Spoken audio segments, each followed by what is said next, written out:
मुझे लगा कि ये अनडेमोक्रेटिक है। एक तो आप बिना किसी वजह से किसी को पकड़ के ले जाते हो, फिर उसके बारे में गलत प्रेस कॉन्फ्रेंसेस देते हो कि वो पाकिस्तानी एजेंट है, और फिर आप अपने आप को एक्सप्लेन भी करने का लोगों के सामने मौका नहीं देते हो। Do you believe that Sonam's action, which deemed political by everyone, including the authorities, are the reason that he is behind? कोई आपको अगर क्वेश्चन कर रहा है और बहुत जायज क्वेश्चन कर रहा है कि आपने इलेक्शन मैनिफेस्टो में कहा शेड्यूल कहा था आप उसी को फिर यू टर्न ले रहे हैं, पर शुरू से ही इसको स्टोन वॉल किया गया। इस क्वेश्चन को जो भी इसके लिए आवाज उठा रहा था उसको डराया धमकाया गया या उसको कैरेट दिया गया। This the only way adult behaviour can be controlled, greed और fear. Sonam I think was somebody जो दोनों से ही इज नॉट अफेक्टेड। लद्दाख में ये जो क्लाइमेट का सवाल है, ये केवल स्टैटिस्टिक्स का सवाल नहीं रह जाता, वो रियल लाइफ को अफेक्ट करता हुआ सवाल रह जाता है। मेजर कंसर्न रहा है सोनम की, आपकी। तो सोनम बेसिकली क्यों 6 शेड्यूल की बात कर रही हूँ लेजिस्लेचर की, कि वहाँ के लोग पुश्तों से जी रहे हैं और अगले 100 जनरेशंस का सोचते हैं, तो वो एक सर्टेन रिलेशनशिप उनका है वहाँ के पहाड़ों के साथ, ग्लेशियर्स के साथ, हर चीज से। तो आज का जो जिसे हम जेन जी कहते हैं, वो बहुत ही प्रॉमिसिंग यूथ है, क्योंकि वो हर चीज को क्वेश्चन कर रहा है। जो इसके पहले की जनरेशन थी, उनको आप कहो कि अच्छा दिवाली में दिए जलाओ तो वो जला देंगे, पर ये जनरेशन क्वेश्चन करती है। तो सोनम हंस के कहते थे कि अगर मैं ये लड़ते लड़ते इसमें मर भी गया तो अगले जन्म भी यही इसी के फाइट करूँ। आप तो अभी उनसे मिली हैं सोनम से जी, अगर मान लीजिए वही इस समय मैसेज देना चाहें यूथ को, इसी यूथ को, तो क्या एग्जैक्टली उनका मैसेज है?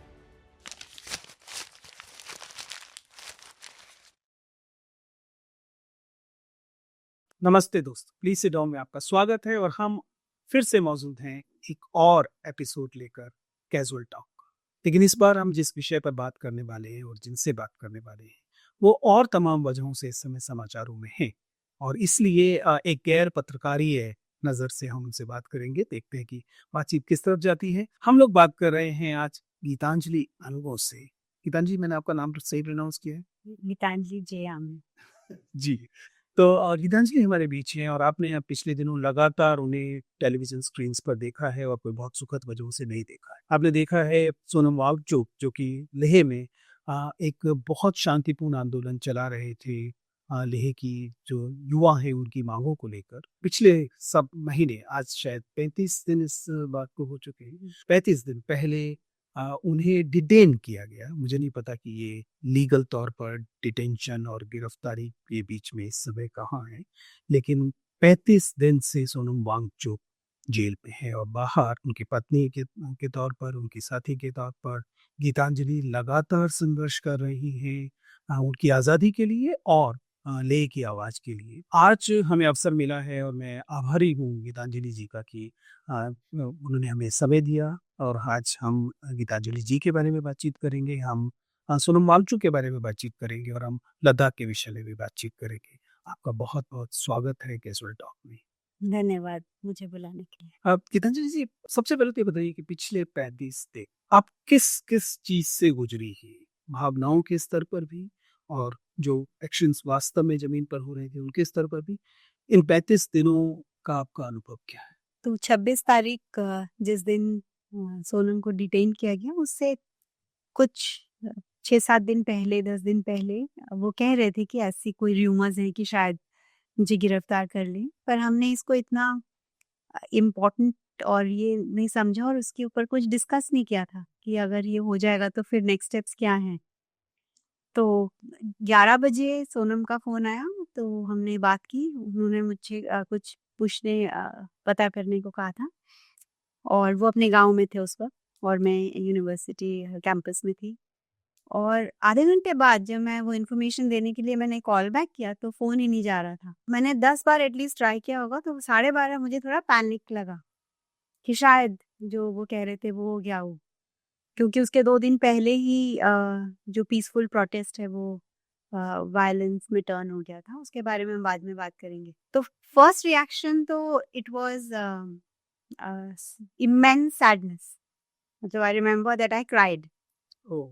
कि व्हाट डिड दिस हैपन।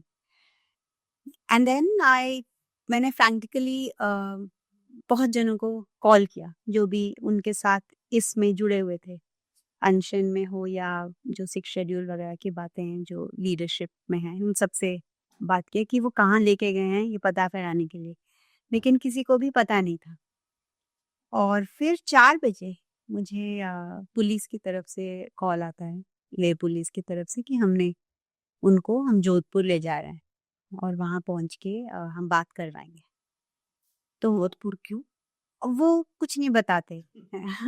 ना आप पूछ सकते हैं, ना वो बताते हैं। बेसिकली इनकन्वीनियंस करने के लिए फैमिली को भी, उनको भी। बहुत चीज़ें इसमें शायद कैलकुलेशन होती है। एक तो राजस्थान अभी सेम गवर्नमेंट वहाँ पर है, तो उनका वहाँ ज़्यादा कंट्रोल वगैरह रहेगा, और सेकेंडली थोड़ा दूर है लेह से, तो आना जाना सबके लिए आसान नहीं होगा, तो दे बेसिकली वो आपको इनकन्वीनियंस करना चाहते हैं। फिर मैं वेट करती रही 7:30, 8:30, 9:30, 11 बजे तक, इवन 1 बजे तक, 2-3, मैं वो सारी रात में सोई नहीं कि वो शायद लेके गए होंगे तो कॉल आएगा, तो नहीं आया। एंड फिर मुझे नेक्स्ट डे जो यहाँ के पुलिस थे वो प्रेस कॉन्फ्रेंस और वीडियो कॉन्फ्रेंस कर रहे थे, और उसमें और भी इल्ज़ाम हयाल के ऊपर लगा रहे थे और सोनम वांगचुक के ऊपर कि पाकिस्तानी एजेंट हैं और हयाल का सीबीआई हुआ है, ये सब जो कि उसमें कुछ भी सच्चाई नहीं थी।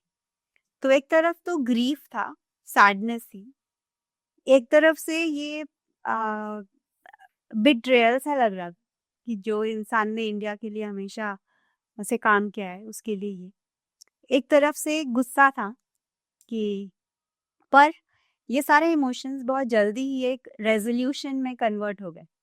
मतलब जब तक 10 सुबह बजे थे नेक्स्ट डे, तो मुझे समझ आ गया कि इसको इमोशंस के उस पे नहीं, इसको दिमाग से और समझदारी से डील करना होगा, क्योंकि आप भारत में सबसे जो टॉप के लोग हैं, इन अ वे आप देखा जाए तो, जो इट लुक्स लाइक कि आप उनके अगेंस्ट खड़े हैं, राइट। है ना? तो और तो कोई फिर इसके ऊपर तो कोई रिकॉर्ड्स ही नहीं है।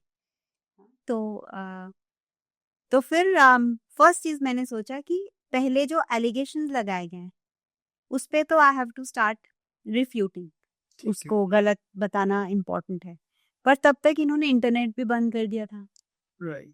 कोई अब ऑनलाइन नहीं कर सकते थे, मीडिया का बहुत कॉल्स आ रहे थे मीडिया के। फिर वहां तक तब तक मीडिया पहुंच गई थी और वो आना चाहते थे, तो तब मुझे पता चला कि हमारे जो यूनिवर्सिटी के कैंपस के बाहर 3 जगह पे 10-10 जनों को सीआरपीएफ को लगाया हुआ था, तो मीडिया को नहीं अंदर आने दे रहे थे।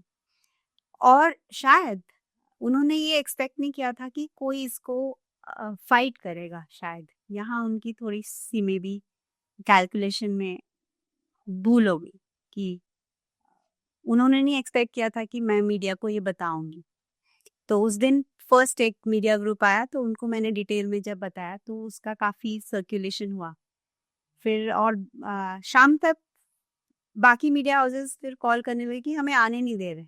राइट। तो इट्स वेरी मुझे लगा कि ये अनडेमोक्रेटिक है। एक तो आप बिना किसी वजह से किसी को पकड़ के ले जाते हो, फिर उसके बारे में गलत प्रेस कॉन्फ्रेंसेस देते हो कि वो पाकिस्तानी एजेंट है, और फिर आप अपने आप को एक्सप्लेन भी करने का लोगों के सामने मौका नहीं देते हो। तो फिर शाम को वो किसी तरह से चल के आए वो मीडिया ग्रुप भी, और फिर संडे को मैंने रियलाइज़ किया कि यहाँ से बाहर निकलना ज़रूरी है। और लेकिन जब मैं भी बाहर जाती थी तो बहुत क्वेश्चनिंग होती थी। तो 2 जनों को जब मैं एयरपोर्ट छोड़ने जा रही थी तो उनको टिकट दिखाने बोला, सब दिखाने बोला, और तो मैंने सोचा कि मुझे तो ये जाने नहीं देंगे, मुझे ही रोक रहे हैं। एक किसकी नजरबंदी चल रही फिर मंडे को मैं ड्राइवर बन के गई कि किसी को मैं ड्रॉप करने जा रही हूँ, और वहाँ जाके फिर मैंने टिकट खरीदी और मैं भी गई। तो अगर शायद उनको पता होता कि मैं जा रही हूँ तो शायद रोकते। तो it was a combination of कि फर्स्ट टाइम कुछ ऐसा इंसान के साथ हो रहा है, फ़ियर, बट जैसे मैंने कहा बहुत जल्दी ही ये फ़ियर करेज में ट्रांसलेट हो गया।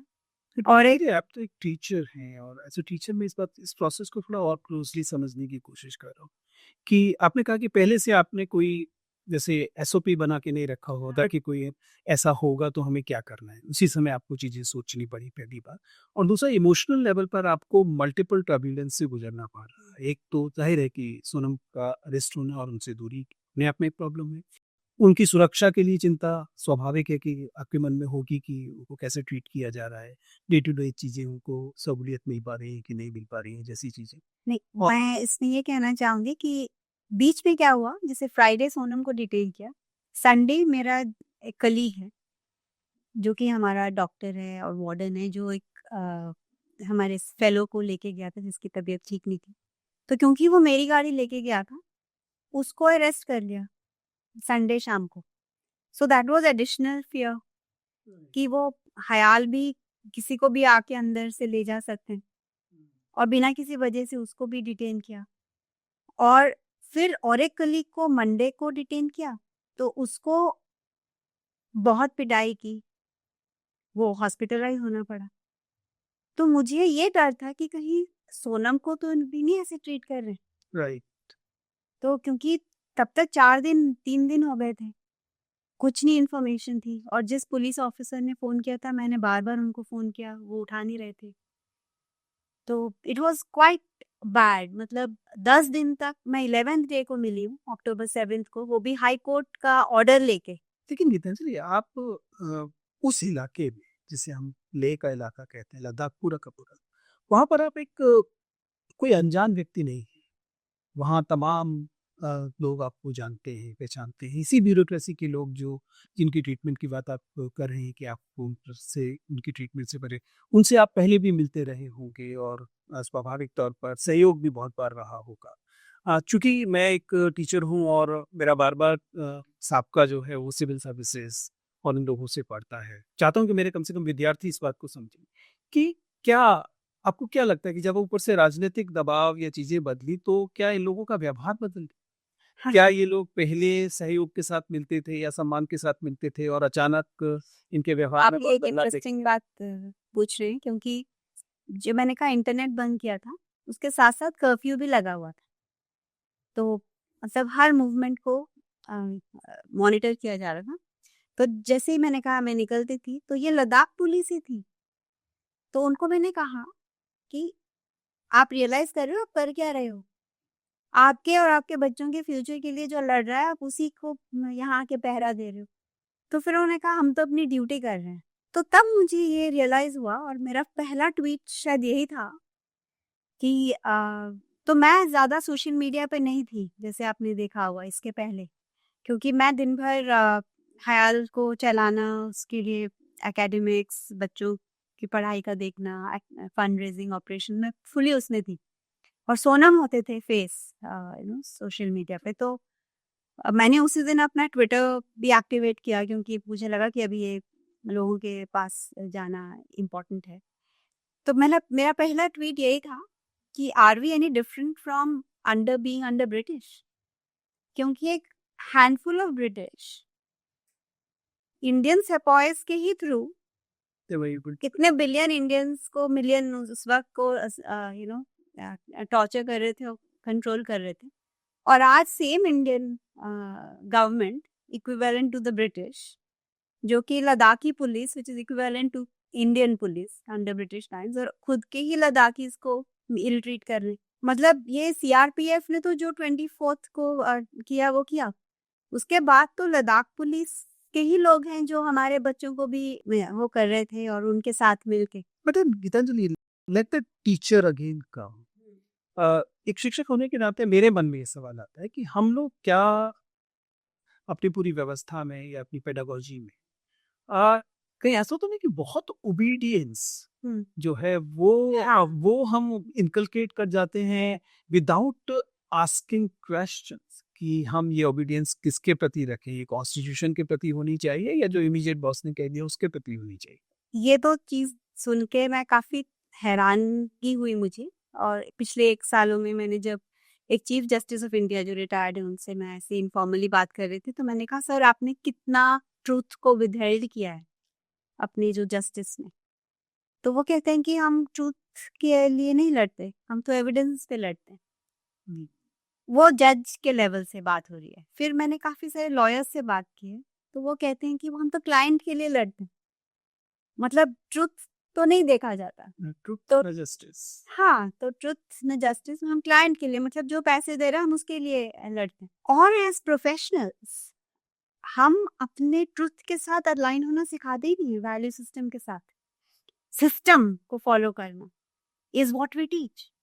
सो दिस इज, ये एक चीज है जो अभी जो नेक्स्ट 100 years है, वो जो शिफ्ट हो रहा है, जो श्री अरविंदो जो जिनको मैं बहुत पढ़ती हूँ और पढ़ाती हूँ और फॉलो करती हूँ, तो उन्होंने ह्यूमन साइकिल में कहा है कि अभी हम इंडिविजुअलिस्टिक और एज ऑफ रीजन से now we are moving towards the subjective age and the age of spirituality.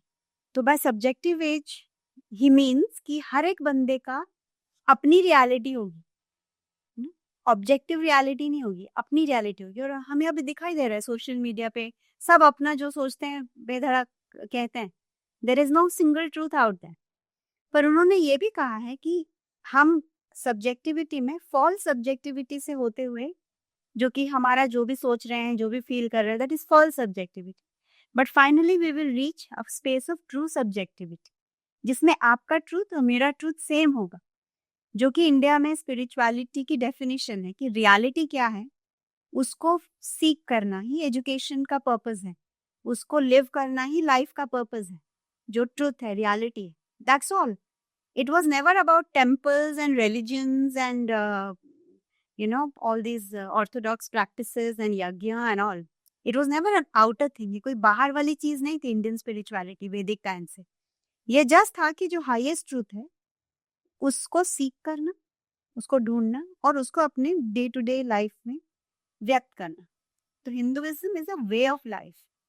और हम एजुकेशन में अभी बिल्कुल अलग सिखा रहे हैं, जैसे आपने कहा जो मैकॉले सिस्टम ऑफ एजुकेशन की हम बात करते हैं, जहाँ पर the mind is just train to be passive. बहुत सारी रिसर्च हुई है कि 5 साल की एज तक हम पूरी क्रिएटिविटी और बच्चे की वो खत्म कर देते हैं। और जो भी हम ऑर्गेनाइजेशन कहते हैं आजकल, उसमें बस यही है, चाहे वो आप सिविल सर्विसेज में हो या जो भी ऊपर चढ़ता है, वो ये है कि जो ऊपर कंफर्म करता है। तो ये बहुत इंपॉर्टेंट आपने बात है कि सिस्टम में रहना और उसको फॉलो करना हैज बिकम आवर धर्म। पर वैल्यूज कहाँ हैं और उसके हिसाब से लिव करना, ये होगा नेक्स्ट 100 years का education. If I look at those last 35 days only, मुझे लग रहा है कि आपको भी बहुत सारे ट्रांसफॉर्मेशन से या रियलाइजेशन से गुजरना पड़ा है। रोल में जो आपने बताया कि पहले आपके पास कुछ और भूमिका थी, आप एक सेंस में इंस्टीट्यूशन चला रही थी, अब अचानक आपको whether you like it or not, लेकिन आप एक तरह की एक्टिविज्म में उस फेस एक्टिविज्म का फेस बनते हैं और यू रियलाइज दैट कि अब तक जो कर रहे थे, डू यू सी कि उसे कुछ और तरह से किया जाना चाहिए था, या do you believe that Sonam's action, which deemed political by by by everyone, including the authorities, are the reason that he is behind? तो एक सबसे बड़ा मेरा ट्रांसफॉर्मेशन ये आया है और समझ कि जैसा कि आपने अगर पढ़ा होगा कि मैं वेद, उपनिषद और गीता पढ़ती भी और पढ़ाती भी in the light of Shri Aurobindo. तो दीज आर, ये हिंदुइज्म की सबसे टॉप टेक्स्ट्स हैं और जिसका जैसे मैंने कहा सत्य की खोज, हाँ? और इंडिया का जो पिलर है, मोटो है सत्यमेव जयते, तो ट्रुथ जैसे सेंटर स्टेज है हमारे भारत में, दैट इज वन थिंग। और जो अभी सेंट्रल में पार्टी है जो कि हिंदुइज्म को रिप्रेजेंट करती है, लेकिन What मैंने claims so? हाँ, लेकिन मैंने देखा कि ये ट्रू हिंदुइज्म नहीं फॉलो हो रहा है यहाँ पर। क्योंकि अगर ये पार्टी ट्रूली अपने आप को हिंदू पार्टी कहती है तो वो सत्य पे निर्धारित होगी। लेकिन मैंने जो पिछले 4 सालों में व्यक्तिगत रूप से एक्सपीरियंस किया कि ये सत्य की तो यहाँ बात ही नहीं है। इट्स व्हाट इज कन्वीनियंट, या जो कि मतलब सूट करता है। तो जैसे फॉर इंस्टेंस सोनम को एनएसए के तहत लेके जाना, हर भारतीय अनलेस वो की पेड ट्रोलर हो या जो हो, अपने जमीर में झांकेगा, इंक्लूडिंग जिन्होंने डिटेन किया at the highest level of MHA. उनको पता है कि सोनम किसी एंगल से सिक्योरिटी थ्रेट नहीं है, राइट? तो आपका पूरा फर्स्ट एक्शन ही फॉल्सहुड पे बेस्ड है। तो कहाँ आप हिंदुइज्म वाली पार्टी हो, कहाँ आप सत्य रिफ्लेक्ट कर रहे हो? उसके पहले 4 साल जिस तरह से हर चीज को फ्रेम किया जा रहा था, शुरू से अगर एग्जांपल लें तो जब हमने यूजीसी को अप्लाई किया तो जो अभी के एजुकेशन मिनिस्टर धर्मेंद्र प्रधान, उन्होंने हमारे साथ फोटो लेके ट्वीट किया। हाँ, फिर जो चेयरमैन है यूजीसी के, उन्होंने कहा कि हर यूनिवर्सिटी को इंडिया में ऐसा बनना चाहिए, और मुझे और सोनम को इनवाइट किया कि देश के सारे वाइस चांसलर्स को आप टॉक दो। तो वो टॉक फिर उनके टीम ने कहा कि ये सबसे ज्यादा वायरल टॉक हुई है। हाँ, और जब आप फिर अप्लाई करते हैं तो फिर जब मैं 1 साल तो कुछ नहीं होता क्योंकि तब सोनम का अनशन शुरू हो गया है। तो जब मैं उनसे मिलती हूँ फिर से तो कहते हैं कि आप भी उड़ीसा से हैं, क्योंकि मैं मदर टंग पंजाबी है पर मैंने उड़ीसा में जन्म हूँ। तो कहते हैं कि हम आपको बहुत रिस्पेक्ट करते हैं, लेकिन आज के दिन आप और हयाल और सोनम वांगचुक एक ही हो, क्योंकि धर्मेंद्र प्रधान जी भी उड़ीसा से हैं, और जब तक आप ये करोगे तो आपकी फाइल नहीं मूव होगी। तो ये तो कोई सत्य पे आधारित नहीं है, फिर आपको तो इशू बेस्ड रहना चाहिए ना। Don't you believe that your presumption that everybody believe that the government and the current party in power is based on truth?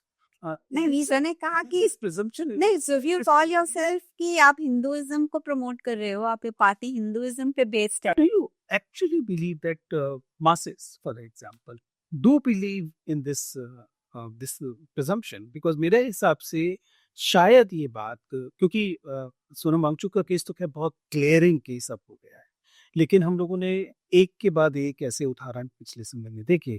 मसलन उमर खालिद की बात अक्सर होती है, हमारे कलीग हैं हमारे विश्वविद्यालय में, हनी बाबू उनकी बात होती है, उससे पहले साई बाबा, जो कि अगर हम देखें तो 95% डिसेबल्ड व्यक्ति लगातार विश्वविद्यालय में पढ़ाने वाले व्यक्ति, उनके साथ भी हुआ। ये कई बार प्रोसेस का इस्तेमाल किया जाता है, उपलब्ध कानूनों का इस्तेमाल किया जाता है या किया जा सकता है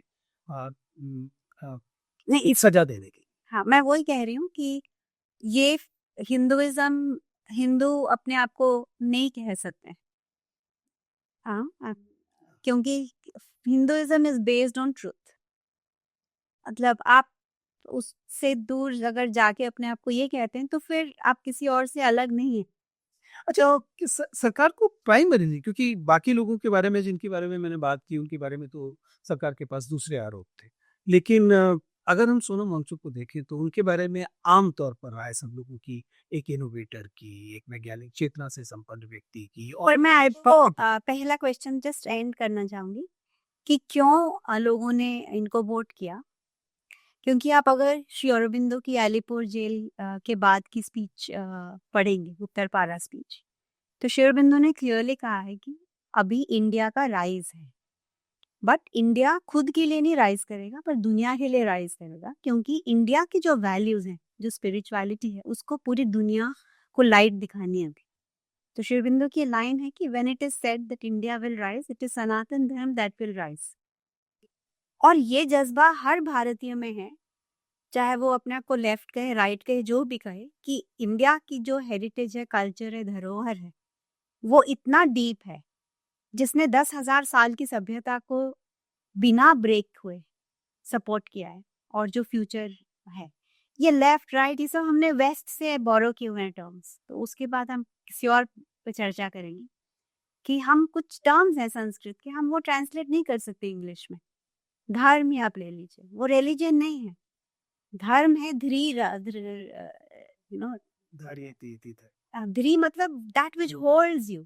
तो क्या आपको जिंदगी में रूटेड रखता है, वो है धर्म। It's a way of being, तो उसका रिलीजन नहीं है। तो फर्स्ट ऑफ ऑल हमने वेस्टर्न अपने आप को ट्रांसलेट कर लिया है इंडियन वैल्यूज को, जो कि ट्रूथफुल नहीं। क्यों परेशानी रही है सोनम वांगचुक से, जबकि सोनम वांगचुक वो जैसा आपने कहा कि लाडले राज्य के लिए और समाज के लिए बहुत लाडले व्यक्ति रहे, उनको उनका बहुत सम्मान रहा और उन्हें बहुत स्वीकार किया। फिर अचानक what changed in eyes of the government, specially damage thing? जैसे ही 370 रिवोक किया गया तो लद्दाखीज ने और सबने बहुत इसको एक अच्छा स्टेप माना। Yes, I do remember when I went, it was a demand. वहाँ पे बकायदा पोस्टर क्योंकि लगे होते थे। लद्दाख इसके पहले जम्मू कश्मीर के साथ था। और again I am going back to Shri Aurobindo, but उन्होंने जैसे जब आंध्र प्रदेश और ये भी बन रहा था तभी भी उन्होंने कहा था कि यूनिटी इन डाइवर्सिटी इंडिया का मोटो है, और जहाँ भी हमें वो कल्चरल हेरिटेज डिफरेंस लगता है उनको अपना आप को एक्सप्रेस करने का अधिकार होना चाहिए, किसी को भी किसी को सप्रेस नहीं करना चाहिए, वो ही इंडिया की ब्यूटी है। तो जम्मू और कश्मीर के अंडर लद्दाख सप्रेस हो रहा था उसकी इंडिविजुअलिटी, तो इसीलिए 370 के बाद उसको बहुत पॉजिटिवली देखा गया। पर जैसे ही एक दो दिन हुए और फाइन प्रिंट पता चला तो ये लगा कि यूटी बन तो गया पर कोई इसमें लेजिस्लेचर नहीं है, और जो 370 के अंतर्गत प्रोटेक्शन था वो अभी ओपन हो गया है, तो कोई भी यहाँ आ सकता। तो जैसे ही हुआ तो सोनम ने और जो भी वहाँ लीडर्स थे उन्होंने ये बात उठाई कि पर तब से, and this is again not democracy और हिंदू वे ऑफ डूइंग, आप जानते होंगे कि अगर कोई पार्टी अपने आप को हिंदू पार्टी कह रही है तो डायलेक्टिक्स, हमारा dialogue and debate is the bed rock. अगर आप भगवत गीता भी लेंगे तो 11 चैप्टर तक जब तक वो अपना विश्व रूप नहीं दिखाते हैं, कितने क्वेश्चंस पूछते हैं अर्जुन टीचर को ही, तो उसको कुछ बुरा नहीं माना जाता। प्लेटोनिक जो डायलॉग है, प्लेटो जो क्वेश्चन करते थे, तो सारे उपनिषद भी आप देखिए, Upanishad means to sit near a teacher, और सारे क्वेश्चन आंसर पे बेस्ड है। तो questioning is the foundation of Hinduism. तो कोई आपको अगर क्वेश्चन कर रहा है और बहुत जायज क्वेश्चन कर रहा है कि आपने इलेक्शन मैनिफेस्टो में कहा था और आप उसी को फिर यू टर्न ले रहे हैं, तो शुरू में बहुत प्यार से ये पूछा गया, पर शुरू से ही इसको स्टोन वॉल किया गया इस क्वेश्चन को, तभी बुला के डिस्कशन हो सकती थी। फिर ये इंटेंसिफाई होता गया, फिर पहला कोई 1 में डायलॉग्स फेल हुए, 22, फिर 23 में -20 में पहली बार सोनम ने 5 दिन का अनशन किया बाहर, और फिर वहां से फिर भी कोई रिस्पॉन्स नहीं आ रहा था, फिर सेकेंड अनशन, फिर पदयात्रा, फिर थर्ड अनशन, बढ़ता गया। फिर वहां से ये रिप्लाई आने लगा कि हम ये नहीं कर सकते क्योंकि हमारे जो फ्रेंड्स हैं डिफरेंट लेवल्स पे, तो उन्होंने कहा कि शेड्यूल तो नहीं हो सकता और कुछ भी कर, पर जो वहाँ के लिए प्रोटेक्शन चाहिए, जो डेमोक्रेटिक स्टेटहुड चाहिए, और वो उसके अंतर्गत ही हो सकती। और शायद जो भी इसके लिए आवाज उठा रहा था उसको डराया धमकाया गया या उसको कैरेट दिया गया। This is the only way adult behaviour can be controlled, greed और फियर। और Sonam I think was somebody जो दोनों से ही is not affected. Now, tell me more about it. Why do you believe that we all know कि हम लोग जब स्कूल में क्लास में बताते हैं, बल्कि मैं तो क्लास में ये भी कहता हूँ कि ग्रीड और फियर दो अलग अलग चीजें हैं भी नहीं, ये भी अल्टीमेटली एक ही जैसी चीज है। तो ग्रीड है जो आप पाना चाहते हैं वो मिलना, और फियर है जो आप नहीं चाहते उसका भय। कई बार ग्रीड में ये भी शामिल होता है जो आप पाना चाहते हैं कहीं वो ना मिला तो।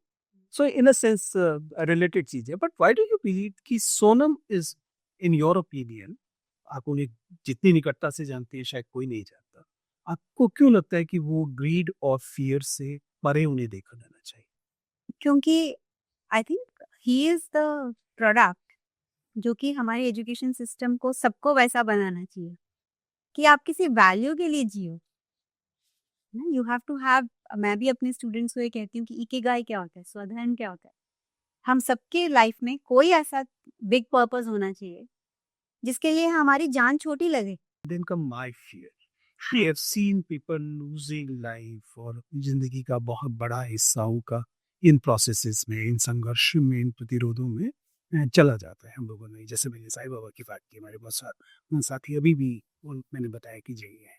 क्या ये फियर आपके अंदर आता है, या you are also you believe that up you're at peace with the idea that maybe, despite the fact that it appears and we have faith that Supreme Court will direct something, but then they are MHE, they can have another case. Somehow I don't know कैसे, पर both Sonam and I don't have that fear of death. Honestly, well, I rarely fear about my death, but for others we do have fear, isn't it?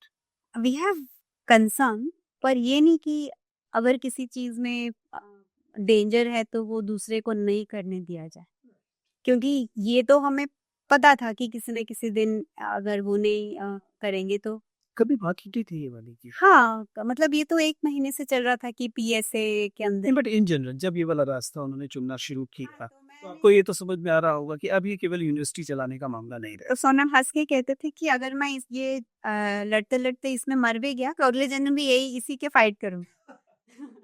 But you mentioned about your Odia and Punjabi link, and you are talking about the sixth schedule thing. How closely you identify yourself with Ladakh? Do you believe that you have become more or less a Ladakhi? मेरा एक बहुत interesting सा है upbringing. तो हम undivided India Lahore से हैं basically.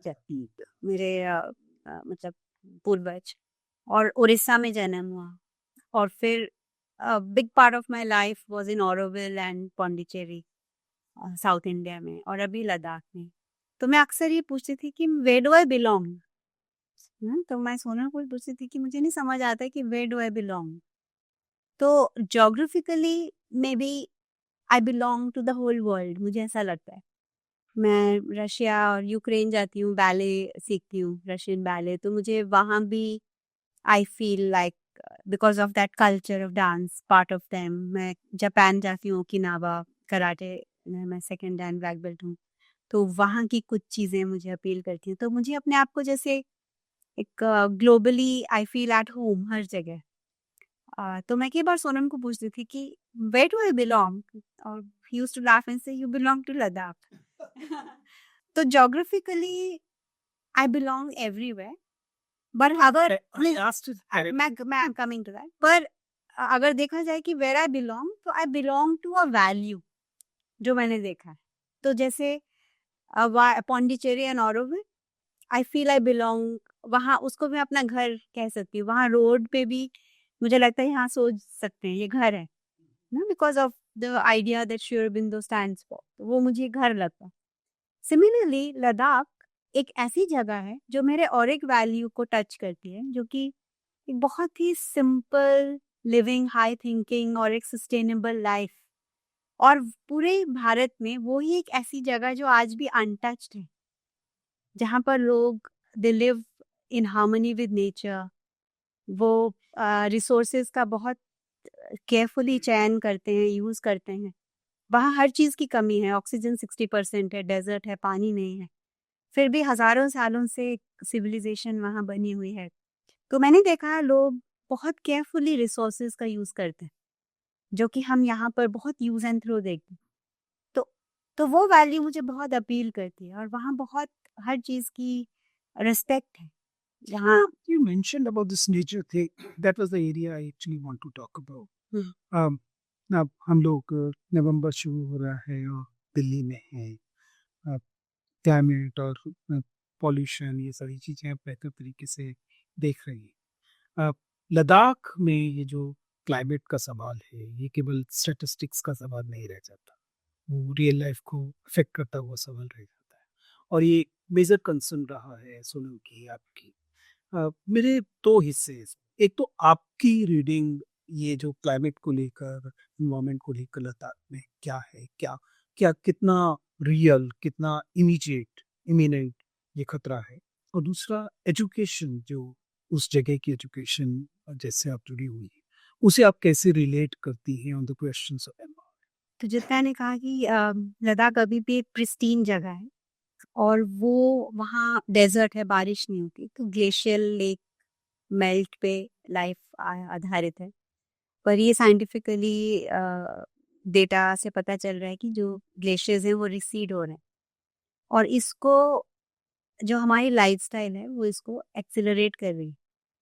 तो जैसे ओवर टूरिज्म हो, या तो सोनम बेसिकली क्यों 6 शेड्यूल की बात कर रही हूँ लेजिस्लेचर की, कि वहाँ के लोग जो अगले पिछले पुश्तों से जी रहे हैं और अगले 100 जनरेशन का सोचते हैं, तो वो एक सर्टेन रिलेशनशिप उनका है वहाँ के पहाड़ों के साथ, ग्लेशियर्स के साथ, हर चीज से। तो 6 शेड्यूल ये चीज को प्रोटेक्ट करेगा और उनको ये एजेंसी देगा कि वो किस तरह से डेवलपमेंट करना चाहते हैं।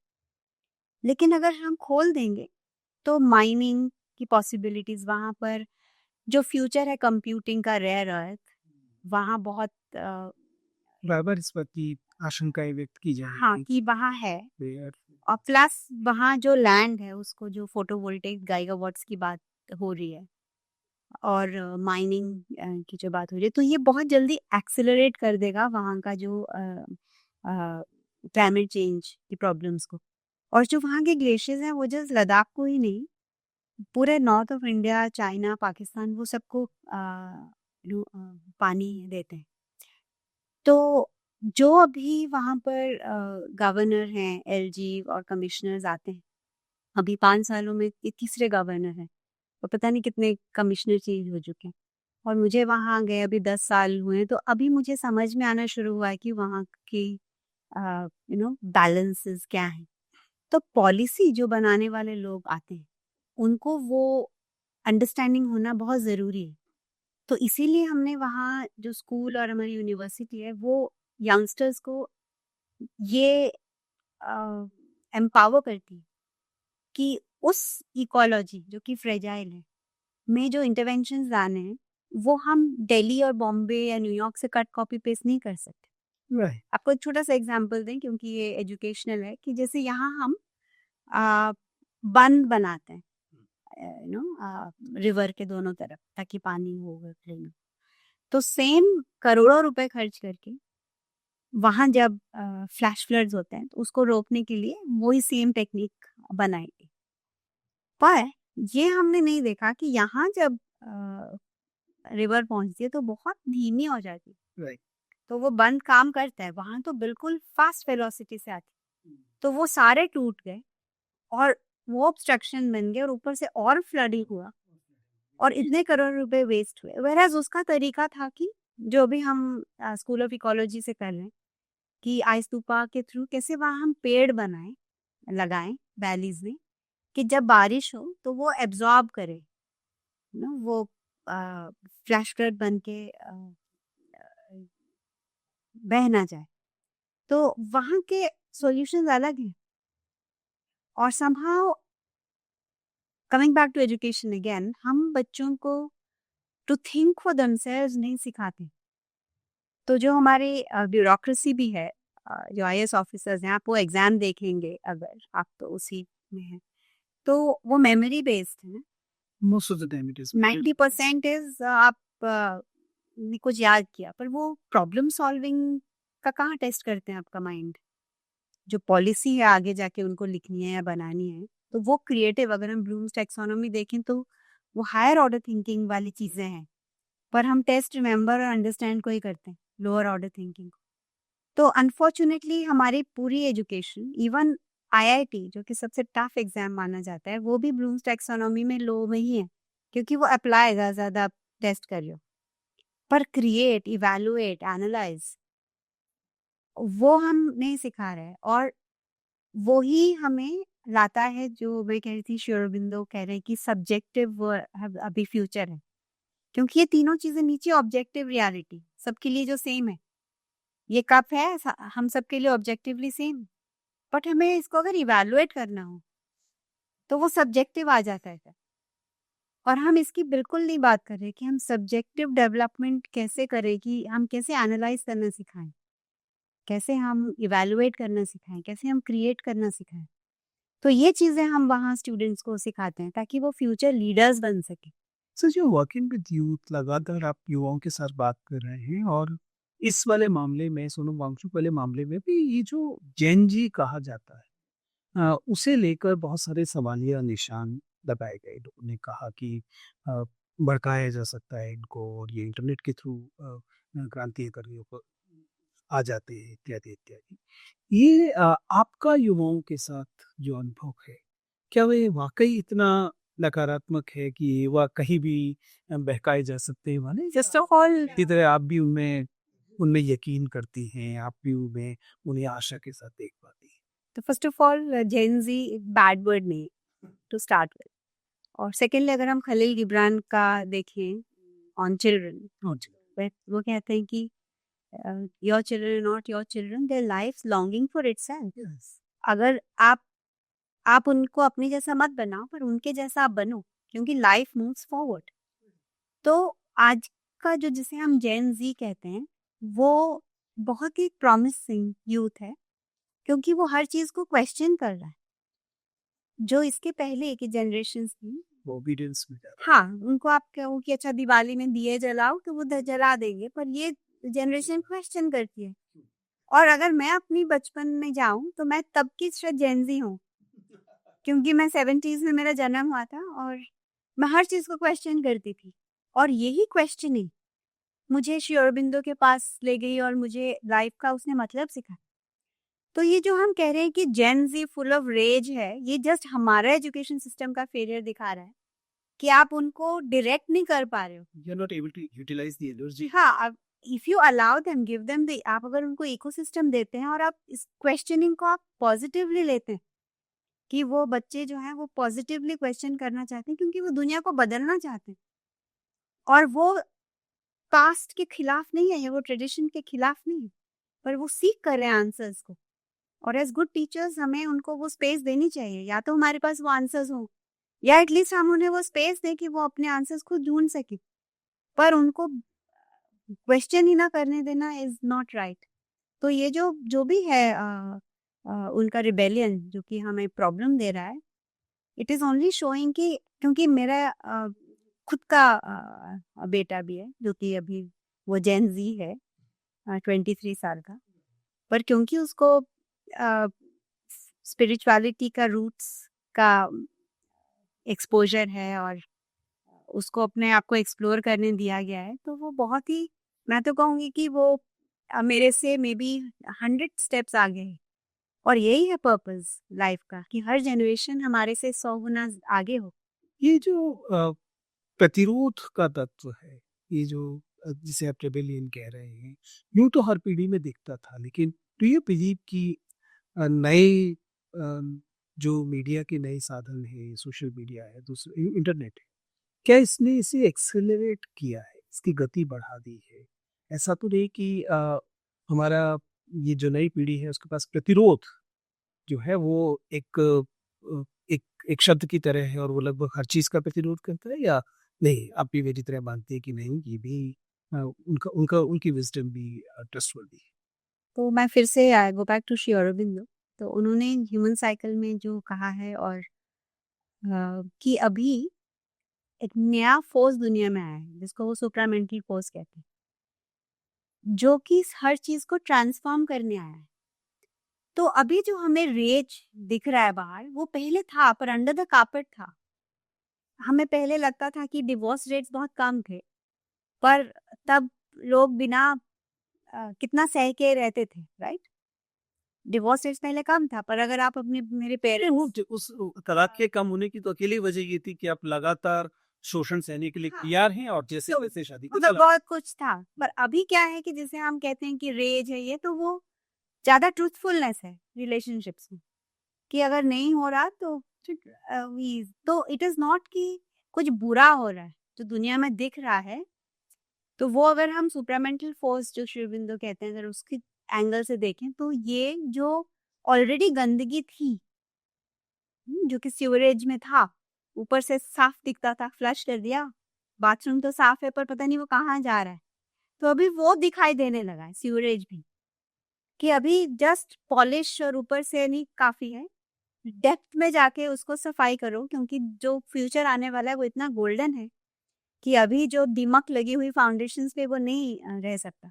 तो ये हमें दिखा रहा है कि कहाँ बच्चों को हम उनके माइंड को हमें कैसे एक्सपोजर देना है सत्य की, कैसे उनको खोज के लिए रेडी करना है, जो भी उनके अंदर क्वेश्चंस है उसको, टीचर को अभी एनसाइक्लोपीडिया नहीं बनना है कि मुझे सब आता है और अगर उसने कुछ पूछ लिया जो मुझे नहीं आता तो उसको डांट के बिठा दो। अभी टीचर को फ्रेंड बनना होगा, अभी टीचर को ये कहना आना चाहिए कि मुझे भी नहीं आता पर चलो एक साथ एक्सप्लोर कर ढूंढते हैं।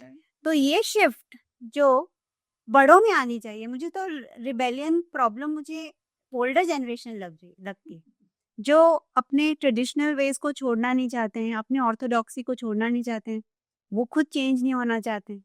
उन्हें तो, मुझे बच्चों में नहीं प्रॉब्लम दिख रही, मुझे तो बच्चों में बहुत एक प्रॉमिस दिखता है। मुझे लगता है कि ये जो जनरेशन गैप है हमें कम करना है, हमें उनके एंगल से सोचना है। और अगर आप, हम तो, हमारे तो यूनिवर्सिटी में सारे उसी एज ग्रुप के बच्चे होते हैं, 20 और 25 के, और इतने प्यारे बच्चे होते हैं। मतलब चाहे वो बॉम्बे और महाराष्ट्र के हों, वो भी ठंड में -20 में आर्टिफिशियल ग्लेशियर बना रहे हैं। पर वो क्यों बना रहे हैं, अभी ना मैं वहाँ हूँ ना सोनम वहाँ है। उस दिन मैंने अपनी आई सुपर टीम से फ़ोन किया, तो मैंने कहा सर भी आपका पूछ रहे थे कि कैसा चल रहा है, क्योंकि हम हैं नहीं।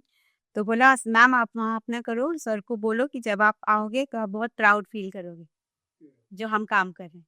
और सारी की एज 25 से नीचे है जो टीम है वहाँ पर, और वो खुद के उससे कर रहे हैं क्योंकि हमारा एज अडल्ट्स उन पे फुल ट्रस्ट है, हम उनको फुल ट्रस्ट करते हैं, उनको जो रिसोर्सेज चाहिए हम एनेबल करते हैं, हम उनको कहते हैं कि आप हमारे से बेटर कर सकते हो। मैं हर जेनजी बच्चे को जो मैं रिक्रूट करती हूँ, मैं कहती हूँ कि आपको इसलिए नहीं रिक्रूट किया कि मैं आपको बता सकूँ, आपको चाहे एआई हो चाहे हर चीज़ हो, आपको मेरे से ज़्यादा आती है, तो आपसे मुझे सीखना है। तो वो जब उनको एजेंसी मिलती है, जस्ट मेंशन कि अभी जब उनसे मिले तो वो अभी सोनम के भी उस केस में ये जेनजी को लेके इतना बड़ा सा वो बना दिया Yes. क्योंकि इट्स अ बैड वर्ड। तो फर्स्ट ऑफ ऑल तो सोनम बेचारे कभी ये वर्ड यूज ही नहीं करते। लगातार मेरे ख्याल से 2-3 वीडियोस ये एक्सप्रेस करने के लिए बताया कि ये जो शब्द है इसे एक तो मोनोलिथिक मानना बंद किया जाए हाँ, और इसे नेगेटिव मानना बंद किया एग्जैक्टली। रिपोर्टर ने पूछा कि क्या आपको लगता है कि जेनजी टाइप का प्रोटेस्ट था जो कि अभी नेपाल में हुआ, तो सोनम ने कहा आई डोंट नो, पर it was unprecedented and I hope कि ये फ्यूचर में कभी ना हो। Right. और वो भी उन बच्चों ने क्यों प्रोटेस्ट किया, क्योंकि जो बड़े हैं, लेट्स से चाहे सोनम है या जो सीनियर्स हैं, वो 5 साल से आप उसको रगड़ रहे हो वो बात को, है ना? Yes, तो willing to resolve. वो अगर जल्दी चाहते हैं चीजें हो तो वो गलत नहीं है ना। आप तो अभी उनसे मिली हैं सोनम से, जी, अगर मान लीजिए वही इस समय मैसेज देना चाहें यूथ को, इसी यूथ को, तो क्या एग्जैक्टली उनका मैसेज है? नहीं तो डेफिनेटली वायलेंस तो कभी भी कोई एंडोर्स नहीं करता है, पर अगर तो उन्होंने तो उस दिन भी कहा कि आप ये पाथ पे नहीं जाओ और मैं कंडेम करता हूँ। पीसफुली वो करना चाहते हैं, पर वो यूथ बार बार ये कह रहे थे कि ये गवर्नमेंट आपकी पीसफुल वेज नहीं सुनेगी। तो उनकी तरफ से तो सोनम तो उनको वेट करने के लिए कह रहे थे, तो वो तो यही मैसेज देंगे कि और पेशेंस रखो और सब्र है। बिलीव कि इस समय वर्तमान समय की बड़ी समस्या ये भी है कि लोगों की सत्ता के प्रति जो वफादारी है, किसकी पता है? जो पावर के प्रति जो उनका लॉयल्टी है, कई बार बहुत सारे लोगों की वो प्रिंसिपल्स के प्रति लॉयल्टी से, कॉन्स्टिट्यूशन से प्रति लॉयल्टी से कहीं ज्यादा isn't? तो वही तो प्रॉब्लम है ना। तो अगर We probably failed as a teacher also. I mean, I take it on myself sometimes कि हमारी जिम्मेदारी थी कि हम ये लोकतांत्रिक मूल्य इस पीढ़ी को पूरी तरह से दे पाते, अगली पीढ़ी को दे पाते। उनमें से कई लोग अब वो हो सकता है कि आपके लद्दाख में पोस्टेड आईएएस ऑफिसर जो इस वजह बन रहे हैं, वो कभी मेरे सामने बैठे हों इंटरव्यू के लिए, एक कैटेगरी होता है, वही बच्चे बाद में दिल्ली आकर डीसी बनते हैं और कमिश्नर्स बनते हैं। पर आपने ये देखा होगा, मैंने तो काफी केसेस में देखा है कि बहुत आइडियलिज्म के साथ बच्चे शुरू करते हैं। Exactly they true.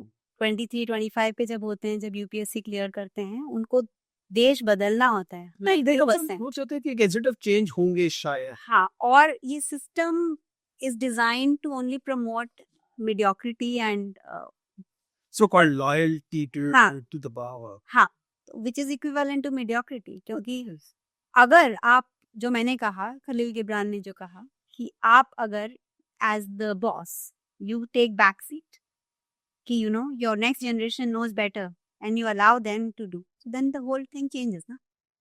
If as a youngster जो आते हैं आप उनको बोलो कि आप जैसा करना चाहोगे हमें बताओ क्या प्रॉब्लम है इसमें. आई हैव सीन जो बेस्ट पेरेंट्स होते हैं जिनके साथ बच्चे भी एंजॉय करते हैं वो बच्चों के साथ चेंज होते हैं. तो ये हमें आई थिंक इंडिया में जो ये अब बुजुर्गों के लिए जो ओवर रिस्पेक्ट है ना, अतिरिक्त सम्मान. Which is very good. सम्मान का मतलब ये नहीं कि आप क्वेश्चन नहीं कर सकते. तो यंगस्टर्स को ये सीखना होगा कि सम्मान के साथ साथ मतलब उनकी विजडम को भी रिस्पेक्ट किया जाए. और बड़ों को ये समझना होगा कि बच्चों को ओबीडियंस के साथ साथ क्वेश्चन भी करने दिया जाए. आई थिंक कि एवोल्यूशन अभी ये इस तरफ हमें धकेल रही है कि आप कोई भी जैन हो, XYZ मिलेनियल, फोर्सेस अब ऐसे हैं एवोल्यूशन के कि ईदर यू इवॉल्व और you perish. Okay, so last question from me, Geetaji. I just want to know कि what is the way forward in the specific sense? अभी आपने क्या सोचा है आगे? हाँ, ये सोनम वाले हिस्से को लेकर और अन्यथा भी लद्दाख में आपके एक्टिविज्म को लेकर क्या इमीडिएट प्लान है और क्या मिड टर्म प्लान है? क्या किया जाएगा? तो ये तो advisory board case, judicial inquiry, statehood के टॉक्स, ये सब तो चल रहे हैं. ये it will take their course. लेकिन इस चीज़ को हम बेस्ट समझते हैं कि एजुकेशन ही इसका लीवर है ये चेंज करने का, जो लॉन्ग टर्म जो चेंज है या मिड टर्म चेंज है. तो एक तो इंडिया में लिबरल आर्ट्स जो कि हमने दुनिया को दिया है, जो 64 कलाएं होती थी जिसमें फिलॉसफी और फिजिक्स और सब कुछ है, जिसको हमें वेस्ट ने भी लिबरल आर्ट्स लेके उसको काफी आगे वो निकल गए हैं. उसमें वो ये सोचना आपको सिखाते हैं. जैसे यूएस की बहुत सारी यूनिवर्सिटीज में कोर्स है कि अगर आप वर्ल्ड लिटरेचर को एरिस्टोटल के पॉइंट ऑफ व्यू से कैसे देखो. यहाँ अगर हम रामायण महाभारत बोलेंगे तो वही है, लेफ्ट राइट सैफरन ये सब शुरू हो जाता है. तो we have to become more catholic. अपने दिमाग को हमें थोड़ा बड़ा करना होगा. और लिबरल आर्ट्स एजुकेशन मतलब हमें अभी ये जो politics of keeping people ignorant या इलिटरेट से बहुत आगे निकलना होगा. We have to focus kindergarten से हर बच्चे को क्लास 8 या 10 तक, जो कि फिनलैंड और जापान जैसी कंट्रीज करती हैं, कि free same education for all. Right. You know otherwise हम इतना गैप क्रिएट कर रहे हैं हैव्स और हैव नॉट्स में, और जो हैव्स भी हैं वो नहीं जी पाएंगे क्योंकि हैव नॉट्स का रिबेलियन होगा.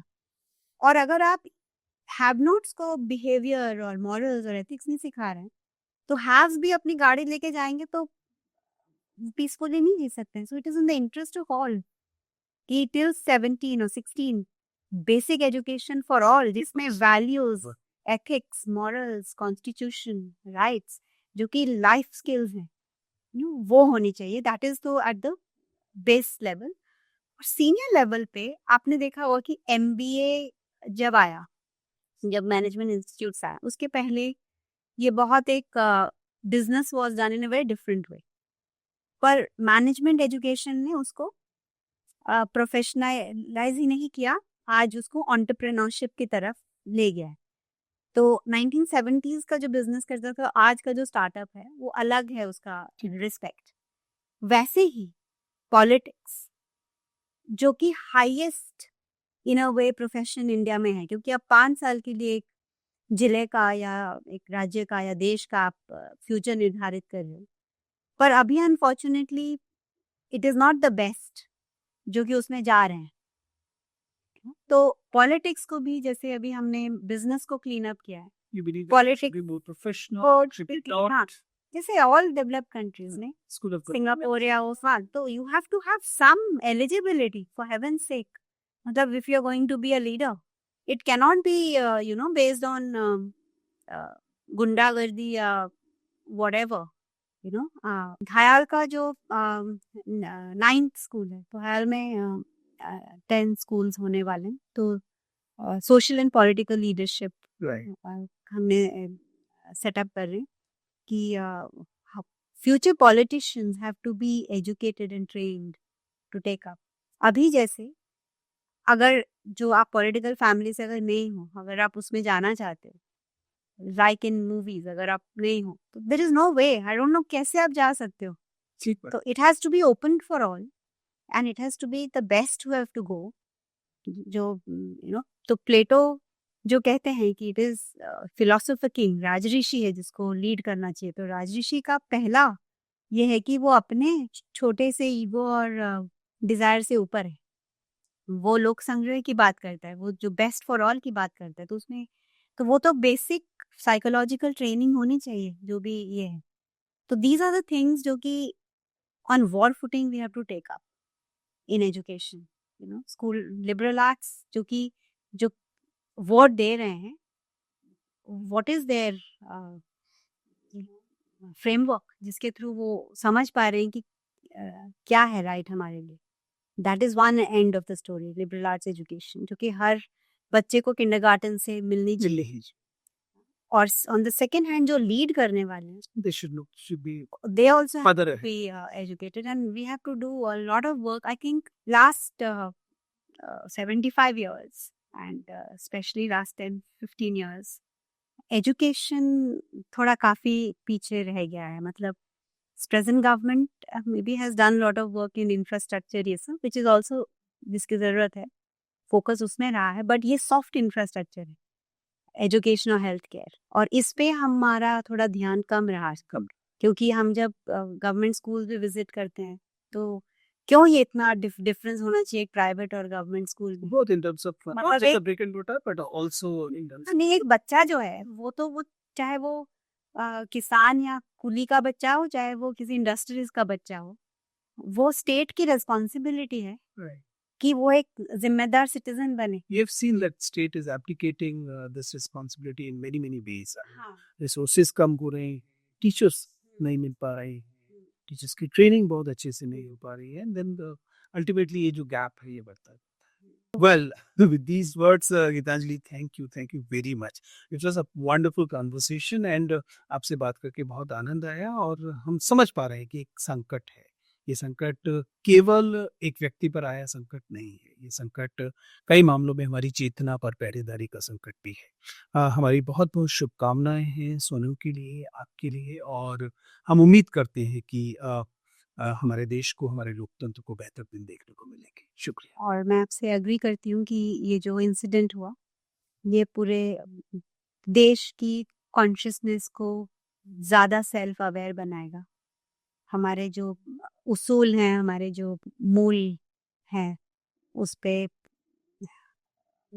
चिंतित करने के लिए, रिफ्लेक्ट करने के लिए मजबूर करेगा। और as a nation I think हम ग्रो करेंगे towards a better collectivity. Thank you very much.